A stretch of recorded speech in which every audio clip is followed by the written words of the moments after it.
Hello, everybody. Welcome back to the show. Cameron and Robert here with you as always. Robert, what's going on? How are you today?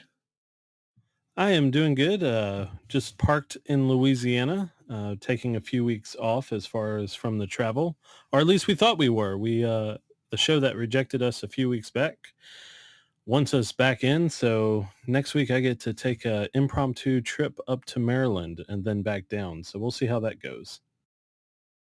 Well, there you go. It's very exciting. I don't know why. I get a kick out of the fact that you're parked in a different state almost every time we talk, but I don't know how you do it. But in any case, we've got a little bit of a special episode today. We're joined by a guest named JP Holding, and JP is the president of Tecton Education and Apologetics Ministries, and you can get to the website. It's just tectonics.org.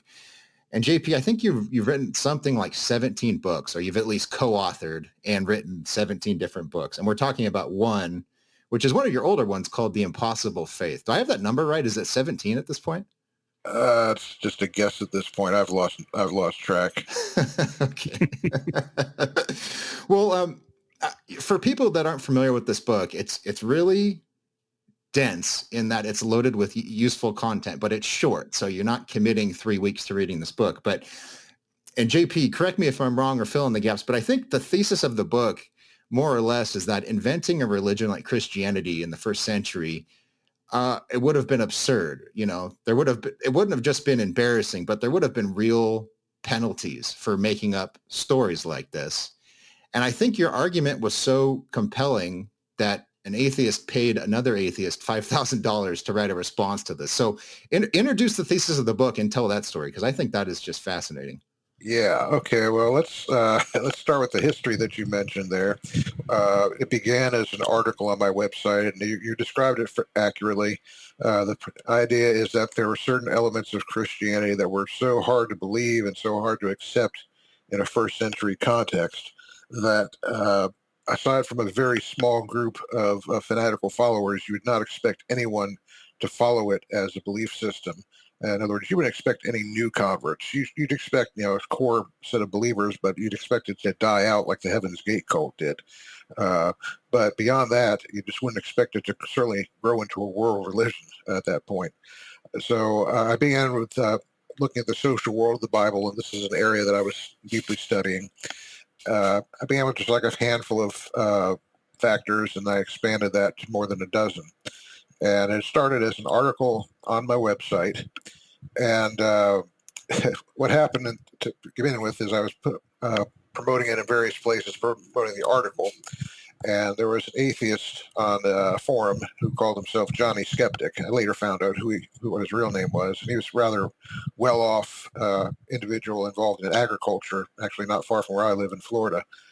But he had plenty of money to play with, but he wasn't particularly bright.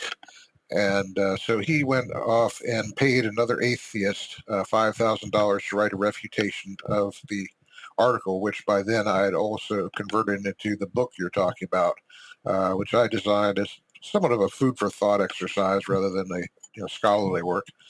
The atheist who was paid $5,000 wrote a rebuttal, which I responded to in an e-zine I was putting together at the time.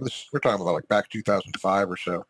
And eventually, I incorporated my responses into a more advanced work called Defending the Resurrection, which included the basic thesis as section 4 out of 5 in that book, which is a whole orb defense of the resurrection as a historical event. So that's the basic story. That book was published, Defending the Resurrection, in 2010. I haven't done anything with it since then. The other atheist says he's not responding to my response unless someone pays him again. But the other fellow isn't going to be paying him anytime soon because he did pass away sometime around 2015. So that pretty much brings an end to it, I suppose. Robert, you've studied this area a little bit, and you've reviewed JP's book. So what struck you as maybe an interesting example that people would benefit from understanding?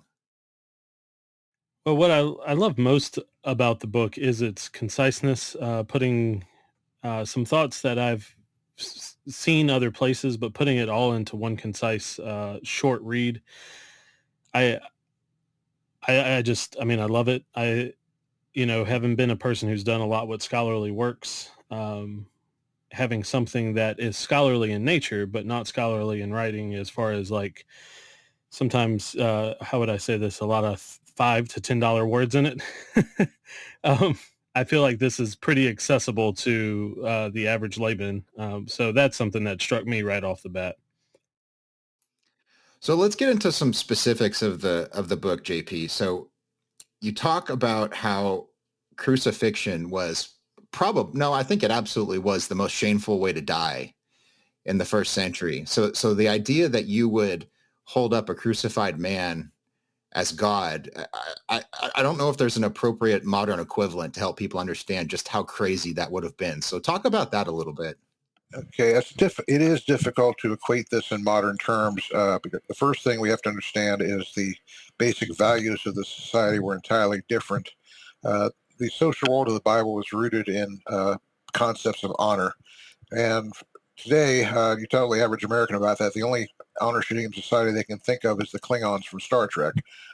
What they don't realize is that 98% of the people who have ever lived have been honor and shame oriented. It's only we in modern times who are less concerned about honor.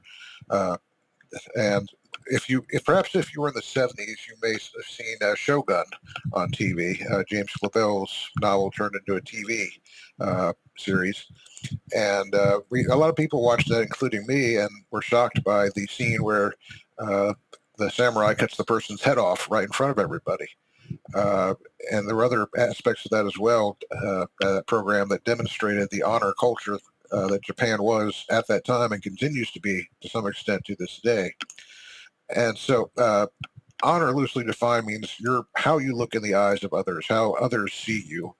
And we're less concerned about that today, unless we're on social media and we're a teenager. We're less concerned about that today than any other society.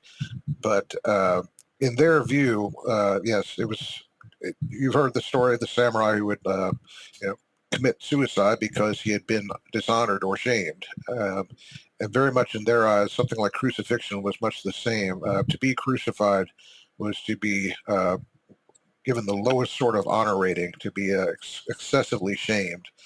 Basically, your reputation was totally ruined, and no one would ever pay any attention to you after that. Well, even if you have survived, no one would think anything of you. It was just the end of your reputation forever. And aside from, again, a couple of some fanatical followers who might have agreed with you, such as might have been the case with certain warriors who were crucified, like the Sicarii in later years. There was just no way that you could convince anyone that someone who had been crucified was a divine being, much less that he was worthy of being worshipped or being respected in any way. So, and the way you conclude the book is there would have had to have been good evidence that a resurrection actually occurred. And I know that must sound crazy to a lot of modern ears and the kind of postmodernist world that we live in, but it would have had to take something like, oh my gosh, this really happened, and I can believe it. So I want to return to that in a few minutes, maybe just a few highlights of why people can trust that the resurrection actually happened. But let's go through a few other examples, because there's just a few things that should have killed Christianity. I think any one of these probably could have if it was invented. So you talk about how the Romans distrusted anyone that came from Galilee, because I believe people from Galilee were seen as warriors and rebels and like not highly respected. And so talk about that. So if you're I don't know, the Apostle Paul or someone, and you're going around the Roman Empire, you're saying, hey, this guy from Nazareth, this is God. talk about why that would have been silly. Yeah, actually, that's what you mentioned. Two of the three things that would have made that silly.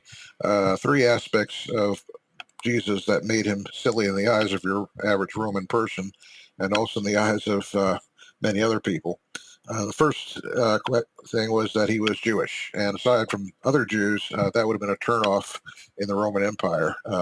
They thought that the Jews were superstitious. They thought that they were, that there were terrible people who were just out to cause trouble. The original anti-Semites, you might say. And then even within Judaism, people from a place like Galilee That was considered either a place that where someone came from. They were either incredibly stupid or they were a bunch of troublemakers or both. And that was something that was the opinion even of other Jews at the time. And then Nazareth. I think that's given an example in John 1:46 for it says, well, Nazareth, what good can come from there? And the idea being basically that's a small, no account town. There's nobody there. They're the kind of people who would celebrate the new grain silo. That's their great achievement for the year. So geographically speaking, you have multiple factors that someone like Paul, especially someone like Paul, who's so sophisticated and educated, coming in and preaching someone like this as worthy of honor. It's no wonder they said, well, Paul, his great teaching has driven you mad, because there's no way you could preach someone like this and expect to get a good reaction. So follow up on that real quick, just that idea. I've read several accounts, several scholarly works where there's a debate going on of what type of training, what type of scholarship, what type of education would especially the 12 disciples have. Can you speak to that at all as you're talking about this subject? Yeah, among the 12, Matthew is the only one we have any indication had any serious education. He shows signs of having been a former rabbinic student. Probably the guesswork is that he studied to become a rabbi, but he failed or somehow got disgraced, and so he had to resort to becoming a tax collector. So he was at least literate, which put him already in like the top 10% of society as far as an education. And he probably had some specialized rabbinic training, but he was probably not as educated as Paul. Paul was really the only seriously educated person other than Luke, who authored in the New Testament. Now, John is an interesting case. He was a part of a wealthy family of fishermen, which doesn't mean necessarily he was well educated, but he certainly would have had the money, like my atheist friend from back then, to hire someone to read and write for him and do what he needed done.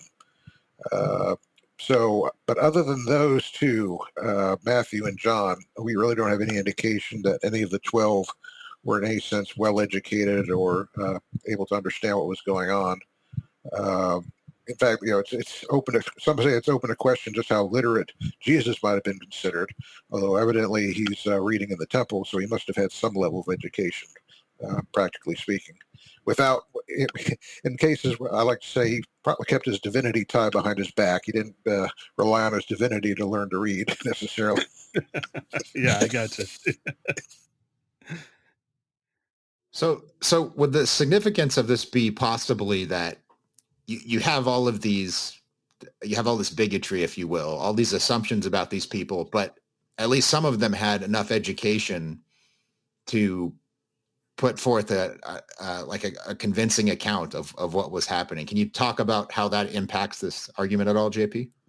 Well, it sort of increases the paradox. Like they said to Paul, like your great learning has driven you mad, but it has to raise the question in an objective person's mind at the time: why would this person come to believe such a thing? Uh, if given their status, and why would you want to lower yourself to believe in something like this? Why would you throw in your lot with someone like Jesus who was crucified? And I believe the main reaction that they got from evangelistic efforts at the time was just to wave it off and say, no, just forget it. We don't even need to hear anymore. But there would have been a certain motivation on the part of some to suppress this movement because it was spreading shameful things and tending to subvert people and to subvert the values of that society. And so one of my theories as well within this is that there were a certain number of people, well-off people, probably diaspora Jews who went back to Jerusalem every year for the festivals, who said, well, I'm going to find out what's going on with this, and I'm going to bring back the information we need to stop these people from spreading their nonsense. And so what I believe happened is that they looked into it and hit a brick wall, so to speak, and probably some continued to hit the brick wall and then just became brick walls themselves and didn't look further. But some became convinced that this must have been true because everything checked out the way it did. So that's my theory for why anyone continued to convert after that. And it's interesting to note that there are scholars like Wayne Meeks who say that Christianity drew an unusual number of converts from the upper classes, the sort of people who could and would travel around and have the capability to look into things like this.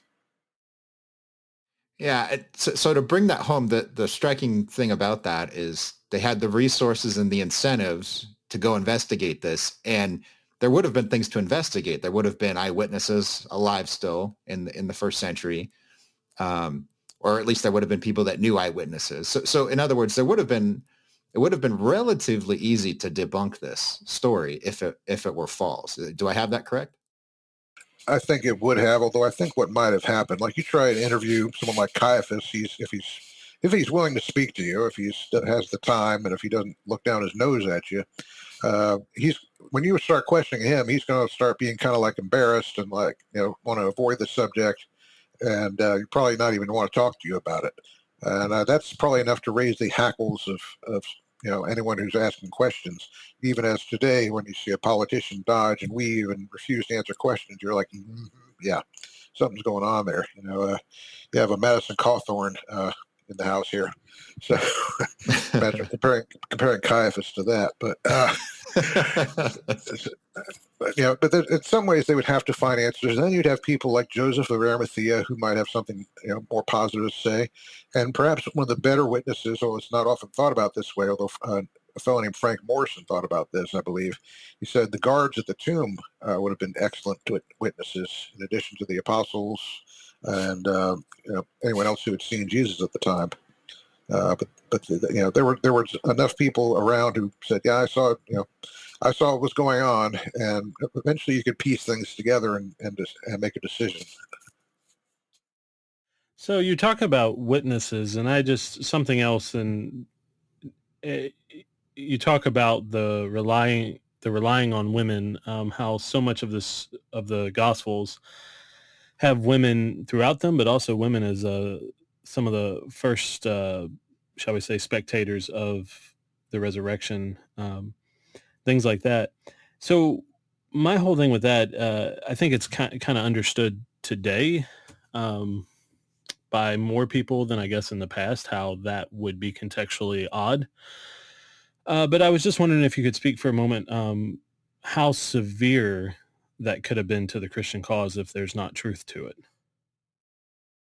Yeah. So they were, it would be putting it mildly to say they were misogynist in outlook. It was all the stereotypes that you can imagine. And I guess the best way to put it would be the average educated male thought that every woman was Lucy Ricardo. That's probably the best way to put it. It's just it's a funny thing too, as Cameron's met my wife. She is a very strong and intelligent woman, and I admire her greatly. But she would have broken every stereotype they had back then. They simply wouldn't have relied on anything a woman said about anything important. I mean, not unimportant things like, oh, the sun's rising. Yeah, okay, they'll believe her for that. But if you're talking about something that anyone has to make any sort of serious decision about, they're not going to, take a woman's word for it. They're going to assume that she was, hysterical, or that she left something out, or that she missed something. There simply wasn't any reliability ascribed to women when it came to important testimony.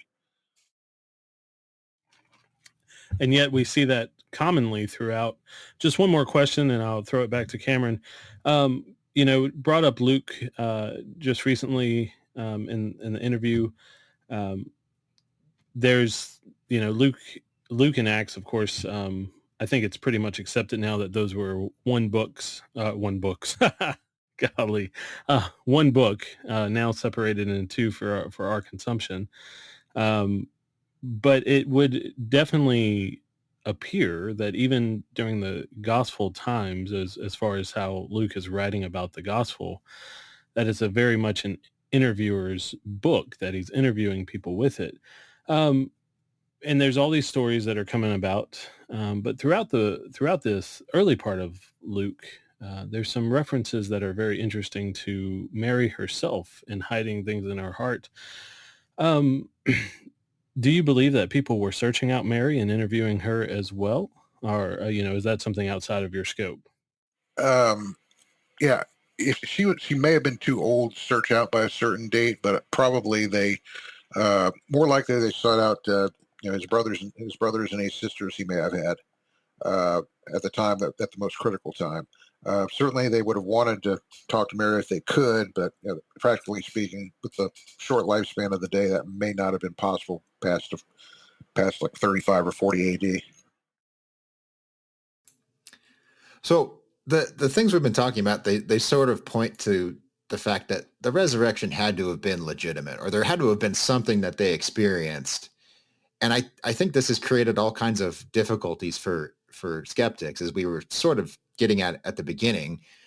And I think one of those would be the empty tomb, because I think even among mainstream scholarship that wouldn't assign much credibility to the theological or the supernatural claims of the New Testament would accept that the tomb was empty.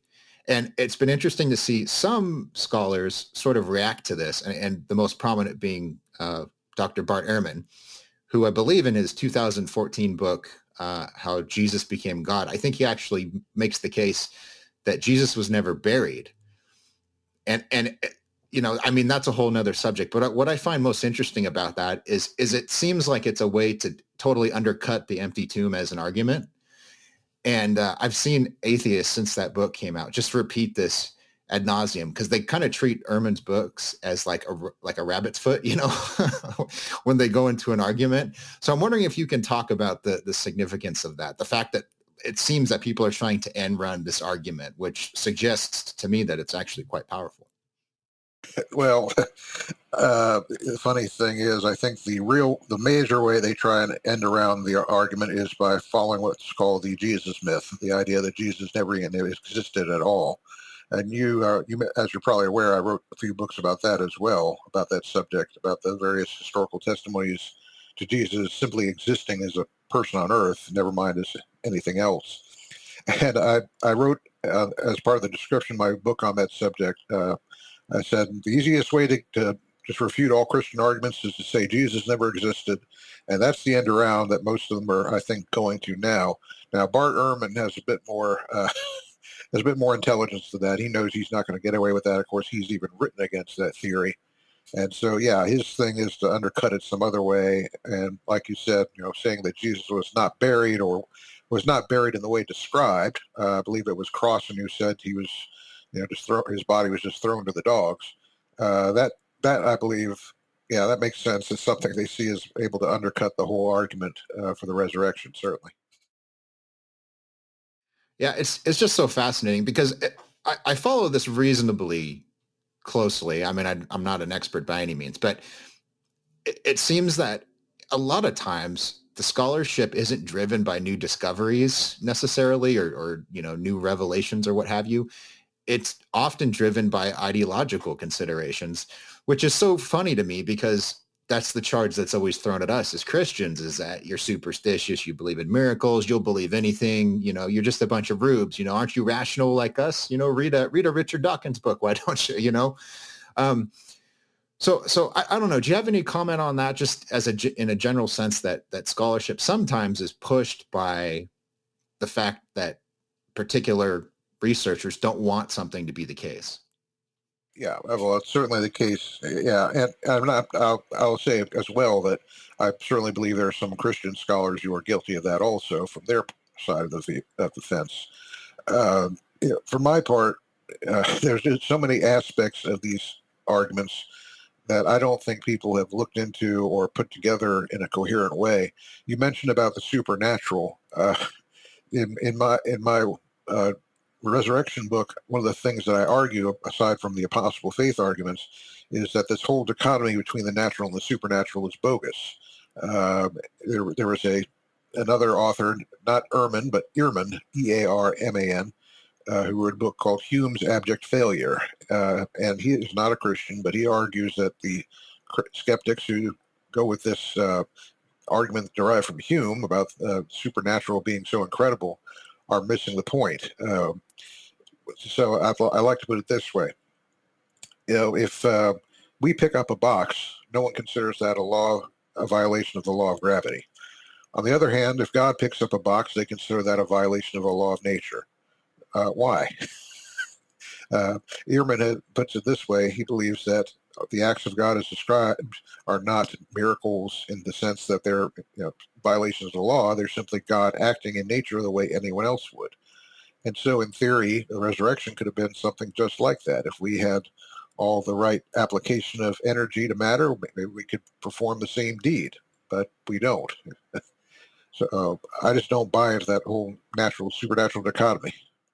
We actually talked about that a couple episodes ago, about how in the ancient world there was no such distinction. It's a very relatively modern concept, and this is another topic. But if Hume's argument is correct, it undermines the skeptics too, because there can't be anything as like an abstraction like rationality or the scientific method. So I don't think they realized that when they employ David Hume. And I don't know. It's just amusing to observe that. But maybe in a more general sense, as we wrap up, we can talk a little bit about the significance of apologetics of this sort. We were talking off air just before we started recording about some of the goofy things that the Christian church is getting into, both on the progressive side of things and on the uber conservative side of things. And that tends to drive a lot of people out of the church because they don't understand history, they don't understand theology. And then when they're confronted with a challenge to their faith, they fold. They just collapse because their college professor challenges a belief in the resurrection. Dead people don't rise from the dead. That's silly. But I have a PhD. So maybe you can talk about the significance of stressing the importance of apologetics, much more than I think the church has for a long time. Well, that's a particularly urgent thing in this day and age now. In the many years since I first met you, things have taken a great turn for the worse in terms of epistemology. A book that was particularly poignant in this regard was called The Death of Expertise. It was not written by a Christian, but he was that I know of. But the author made the point that respect for expertise is at an all-time low. He gave an example of one of the leading experts on a certain chemical used for chemical warfare, who saw someone online who was making erroneous statements about that chemical, and he stepped in and said, "Hey, no, you're wrong. Let me explain this." And this person that they were trying to help out just got mad at them and insulted them and said, "I don't need your help. I don't believe that you're an expert." It just refused his help and insulted him. And so what this ends up happening when you have no respect for expertise, what does that do for apologetics, which is rooted in the need for expertise?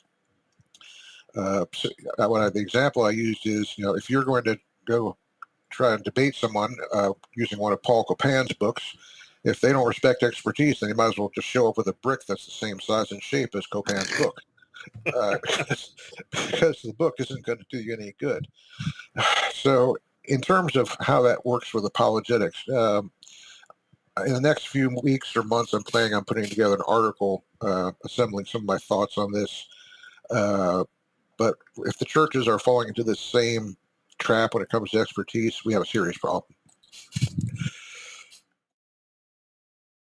I would say that's definitely something that I've seen. It's more of you start with presupposition. You start with your own ideas or an idea touted in general, and then you just find a way to stick to it.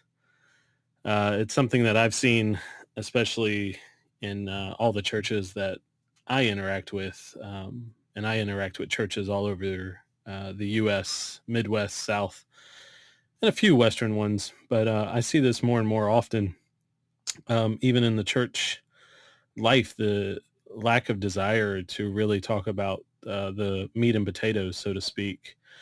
But in that, I would also say there's still people who have a hunger, who want to know more and want to seek. And I was just wondering, especially as we're wrapping up, JP, if you had any words for people who are hungry, who want to know the truth, who want to know it on a deeper level. Would you have anything to say to them? Well, I would say that even though they're being sorely neglected now, the resources are still out there if you're interested in searching for things like this. Sometimes you have to go digging at a local seminary library. Sometimes you have to order copies of some obscure journal from somewhere. Sometimes you have to directly write to a scholar to get the information you want. But it's just become harder and harder. And just to use an example here, where I live, it used to be the seminary library near me was always welcoming and willing to let me check out books, and other visitors check out books. Now they won't let anyone near the place.